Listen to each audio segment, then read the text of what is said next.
Hello everyone and welcome to my channel, and today I'll be reading a multi-character listener by me. So let's get into it. Muichiro.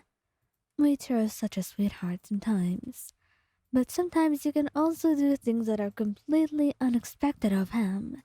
That means that him teasing you and flirting you is totally not out of the question. It may be rare, but it happens. It totally does. And when it does, it catches you off guard completely every single time.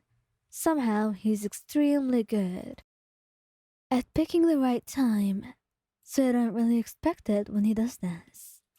And it's not like you ever expect that he will do this specifically, but even then, he catches you off guard completely because you're talking to him about something, and all of a sudden, you feel him lifting up your skirt, and you blush brightly. Muichiro, what are you doing? You say, completely incredulous, and he chuckles a little bit shy. I wasn't doing anything. I mean, was I? He says, letting go of your skirt. Now that you turn towards him, and he sees the bright blush on your face. You were, and I caught you, so no point pretending now. You cross your arms as you say that, and he gives you a look for a couple moments, completely endeared by your behavior. Because sometimes, even when you were mad at him, he found you completely adorable. Perhaps he was a little bit biased. He did love you after all, but he could never get himself mad at you no matter how much he tried. And it wasn't like he didn't know the consequences of his own actions. He did. And that's why he was very, well, not surprised by your sudden outburst. He only wrapped his arms around your waist and pressed a soft kiss to the back of your neck. I'm sorry, Ryan. Come on. Don't be so upset with me. And you find yourself giving in rather easily, smiling and melting into his arms. Alright then, but don't be disrespectful like that again, or I swear, Michiro, you're going to regret it. Oh, I'd never want to do that again. I'd rather not upset you, my darling Ryan. Whatever you say then, Michiro. You say, glaring at him, and he finds himself chuckling, laughing a little bit at how cute you are. And soon enough, the two of you are doing something else entirely. Your earlier encounter and the mishap totally forgotten. And right now, the two of you are sitting next to each other on the couch. Waitress hand on your shoulder as you are reading something. Meanwhile, he was thinking about you. Spending his time with you was his favorite thing of the day. The way he loves to spend his time when he's got nothing on his mind and nothing to do at all. And though he loved teasing you, he also loved being with you like this, in a completely domestic sense. Everything around in the world forgotten. The two of you there, staying in your own little bubble. No one else bothering you, and no one else trying to ruin your day. Tengen. Tengen actually loved to tease you and see the expressions on your face, the way you would blush so brightly, and the way he could get you to have almost any type of reaction, depending on the circumstance and the timing. He was an expert at this kind of thing and he took pride in it. But that meant that you were often the victim of his teasing.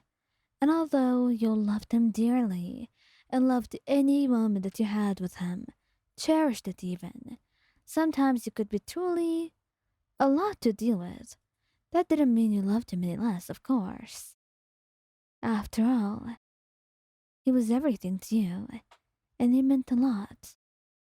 But that was difficult sometimes to realize in the moment of these happenings. That's why, when you were just cleaning and happened to turn around, and you had lifted up your skirt, and reaching out to slap your butt, you stopped him. and it blushed brightly, staring at him. But the expression on your face, you truly couldn't take it seriously. Instead, he bursted out laughing. Oh, Mayan, you should truly see your face right now. Well, you should see yours when I'm done with you.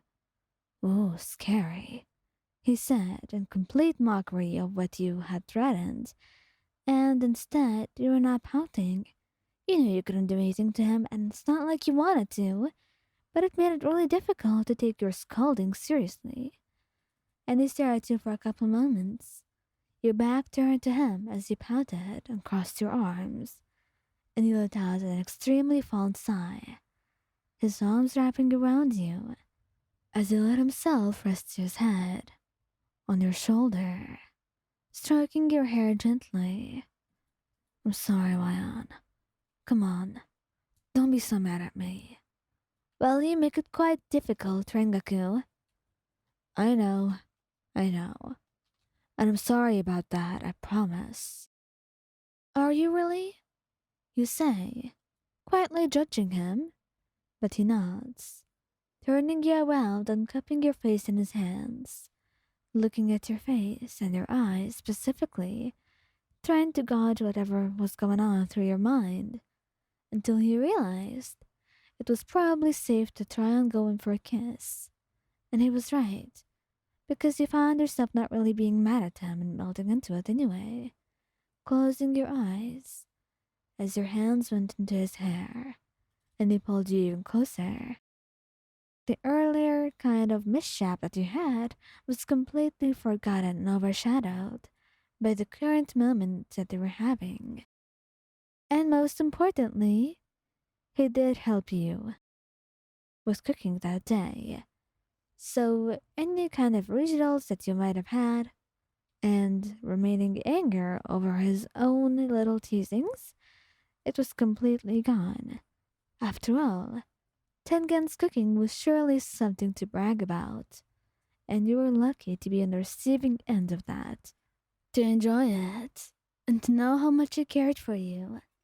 It made everything about the special, and you cherished him, even with everything that he did, and with his own questionable moments. You knew that he loved you, and you only did this because he thought you were cute. And although you had your own personal doubts about that, you would leave them for later. And today, you would let yourself believe what he says, if only for the entertainment and amusement of it all.